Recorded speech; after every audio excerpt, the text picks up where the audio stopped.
नमस्कार, बीएनएन में आपका स्वागत है। मैं हूं मिथिलेश द्विवेदी। आज हम बात करेंगे खेती किसानी का और AWPL नामक संस्था के विजय कुमार बिंद जी हैं।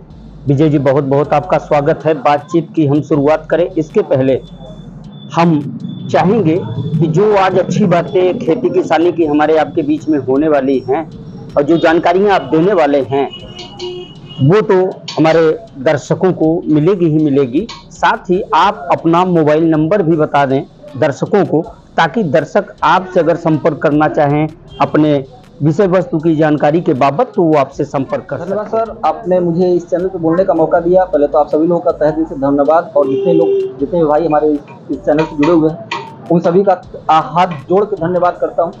सर, नाम पड़ेगा मेरा विजय कुमार बिंद। मैं आपके भदोही क्षेत्र में कार्यरत हूँ एज ए हेल्थ एडवाइजर। अगर मेरे से संपर्क आप करना चाहते हैं तो मेरा संपर्क नंबर है, मोबाइल नंबर है 84000760 84000760।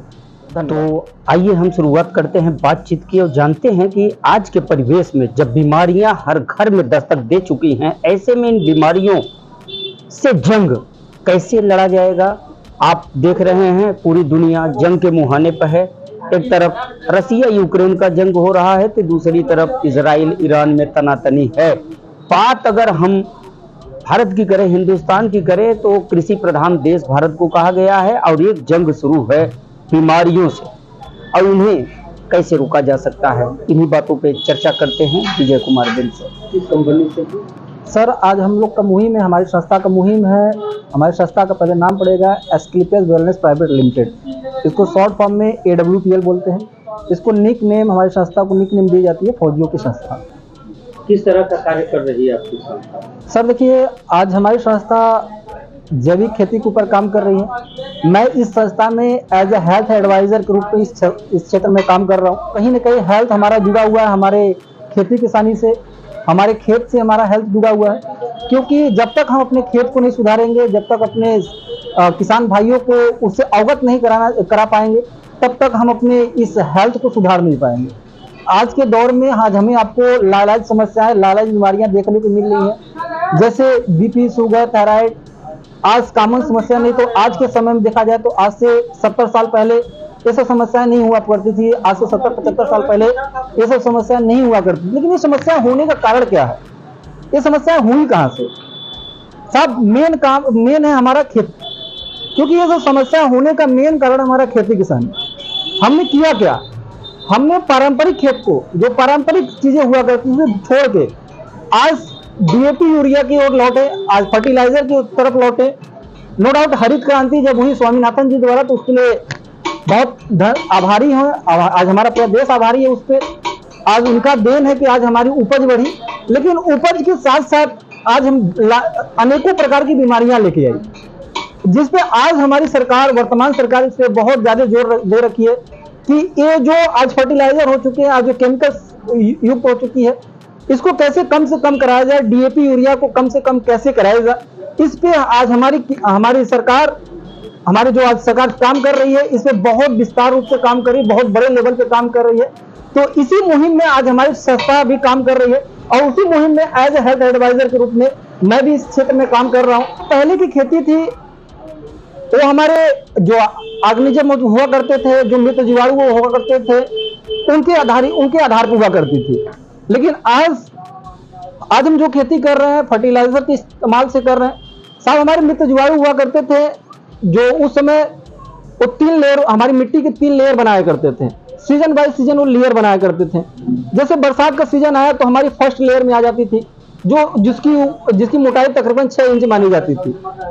और जैसे ही वो गर्मी का सीजन, जैसे ही ठंड का सीजन आया करता था, तो हमारे सेकेंड लेयर में चले जाते थे मित्र जीवाणु। तो जो वायु का संचार हुआ करता था, पहले लेयर से दूसरी लेयर में चले जाते थे, तो हमारे वायु का संचार हुआ करता था। फिर जैसे ही गर्मी आती थी, हमारे मित्र जीवाणु वो तीसरे लेयर में चले जाया करते थे, जिससे हमारे तीनों लेयरों की संचार बढ़ती थी, जिससे हमारे जड़ों का विकास होता था, जिससे जड़ को विकास होने की वजह से हमारी फसलें अच्छा हुआ करती थी बिना DAP यूरिया के। लेकिन आज का जो दौर है, हम DAP यूरिया डाल तो रहे, जो हमारा फर्स्ट लेयर है, उस लेयर से हमारे खेती की जो फर्स्ट लेयर है, उस लेयर में हम इतने ज्यादा पेस्टिसाइड का इस्तेमाल कर दे रहे हैं जिससे हमारे मित्र जीवाणु खत्म हो रहे हैं और हमारी दूसरी लेयर उसको जाके ऊसर कर रही है। हमारी जो आज हम डीएपी यूरिया इस्तेमाल कर रहे हैं उसको उस लेयर को ऊसर बनाती जा रही है, जिससे हमारे जो जड़ का हमारे पौधे का मूसला जड़ होता है वो खत्म होता जा रहा है, जिससे हमारी फसलें सुधर नहीं रही हैं, जिसकी वजह से हम डीएपी यूरिया इस्तेमाल कर रहे हैं, फर्टिलाइजर तमाम तरह के फर्टिलाइजरों का इस्तेमाल कर रहे हैं जो जबरदस्ती मैं बोल सकता हूँ जबरदस्ती कर रहे हैं। और वही फर्टिलाइजर आज हमारे घरों में आ रहे हैं, फसलों के रूप में आ रहे हैं, अनाज के रूप में हमारे घर में आ रहे हैं और वो हमें तरह तरह के रोग पैदा कर रहे हैं। तो इन्हीं को देखते हुए कि हमारी पहले खेती को कैसे सुधारा जाए, इन्हीं को देखते हुए हमारी संस्था ने एक किसान भाइयों के लिए एक ग्लूवीटा, ये सॉइल कंडीशनर है, हमारी मिट्टी की कंडीशन को बना के रखता है। हम किसान भाई करते क्या है, हम लोग अपने खेतों का कभी भी जांच नहीं कराते, मिट्टी का जांच नहीं कराते और फसल की बुआई करते रहते हैं। ये करता क्या है, ज्यादातर हमारे किसान भाई नहीं कराते हैं। ये करता क्या है, उसके कंडीशन को बनाता है। अगर पोटास की जरूरत है तो पोटास की मात्रा को बढ़ाएगा, कैल्शियम की जरूरत है कैल्शियम की मात्रा को बढ़ाएगा, अगर कैल्शियम ज्यादा है फास्फोरस ज्यादा है तो उसको कम करेगा, पीएच मान को संतुलित करता है, ये इसका मेन है। और मित्र जीवाणु की संख्या को बढ़ाने का काम करता है। फॉर एग्जांपल जैसे हर किसी जगह पे अगर चीनी रख दी जाए या मीठा रख दिया जाए तो वहां पे आपको वहां पे चींटियां देखने को मिल जाएंगी कुछ समय बाद, तो उसी तरह ये काम करता है। अगर इसका खेत में अगर आप इस्तेमाल करते हैं तो जैसे मित्र जीवाणुओं को ये अपनी तरफ आकर्षित करता है और हमारी कंडीशन को बनाए रखता है, जिससे संचार होती है, वायु का संचार अच्छे से होता है, तो हमारी खेतों का उपज बहुत आसानी से बहुत शानदार बढ़ता है। इसका उपयोग करने की विधि है, आप इसका बुरकाव करना होता है। ये अपनी तरफ 1 बीघे के लिए बनाई गई है, जैसे एक तरह हम लोग अपनी तरफ 1 बीघा बोलते हैं, तो 1 बीघे में इसका 4 kg आता है। इसका बुरकाव करने की विधि है, इसको कुछ सूखी मिट्टी ले लें, उसमें मिक्स करके इसको एक एकड़ में खेत को बनाते समय दे सकते हैं। अगर आप खड़ी फसल में देना चाहें, जैसे अगर हमारी खड़ी फसल है तो खड़ी फसल में जब भी दे उस समय नमी होना चाहिए। इसका मेन रोल ये है, आपके जड़ों का विकास करेगा, तने का विकास। हमारी संस्था ने बना रखा है PGPR, plant growth promoter, and इसका एक वर्क है, हमारे फूल लग रहे हो, फ्लावरिंग आ रही है, फल में कन्वर्ट ना हो रहे हो, इसमें जीवित राइजोबियम कल्चर का इस्तेमाल की गई है। जो लास्ट आर है इसका अर्थ है राइजोबियम कल्चर। ये राइजोबियम कल्चर है, इससे आप बीज का शोधन करा सकते हैं, जिससे हमारी जर्मिनेशन रेट बढ़ जाती है। जब हमारे जर्मिनेशन रेट बढ़ेगा तो हमारे किसान भाइयों को बहुत ज्यादा फायदा होता है, पर परागण को बढ़ाने का काम करता है, वहां पे भी इसका बहुत बड़ा रोल है। और हमारी संस्था दूसरा काम करती है, दूसरा हमारा वैदिक एग्रो 19। सर एग्रो 19 ये हमारा silicon based as a sticker, जिसको आप लोग चिपको बोलते हैं, इसका इस्तेमाल इस तरह ये है। आप इसको फर्टिलाइजर को केमिकल को फैलाव के लिए साथ ही साथ और खेती में इसका इस्तेमाल कर रहे हैं, बीज शोधन भी कर रहे हैं, तो आपके जड़ों में सिलिकॉन की मात्रा को बढ़ाता है, पौधे में सिलिकॉन की मात्रा को बढ़ाता है, तने में सिलिकॉन की मात्रा बढ़ता है, जिससे हमारे तने लचीले बनते हैं। जैसे आंधी वगैरह आती है तो हमारे किसान भाइयों को बहुत ज्यादा नुकसान हो जाता है। उस समय गेहूं के खेत लोड, जैसे गेहूं हुआ तो हमारा गेहूं की फसल लोड, हमारी फसलें लोड जाती हैं तो गिर जाती है, तो गिरने नहीं देगा। पहले गोबर की खाद हुआ करते थे, उसका इस्तेमाल नहीं कर रहे हैं। पत्तियां, पौधों की पत्तियां जो गिरी हुई सड़ी हुई होती थी, उसमें बहुत ज्यादा ह्यूमिक मात्रा मिलती है, तो वो ह्यूमिक मात्रा हमारे खेत में खत्म होती जा रही है।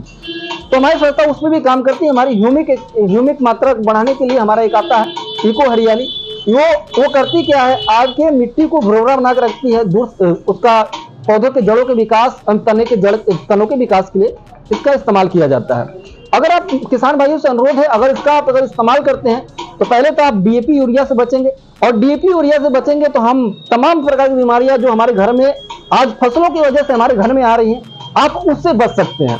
क्योंकि अगर हमें इन बीमारियों से लड़ना है तो हम ये नहीं करें कि हमारी औषधियों का इस्तेमाल करें, हमारी जैविक खाद का इस्तेमाल करें, आप किसी भी संस्था से करें, लेकिन आप जैविक खेती की तरफ अग्रसर हो, जैविक खेती का इस्तेमाल करें। कुछ नहीं, अपने और अपने परिवार, अपने समाज, अपने देश को बचाना है तो हमें एक ही नारा लगाना पड़ेगा, जैविक खेती, जय हिंद, जय भारत।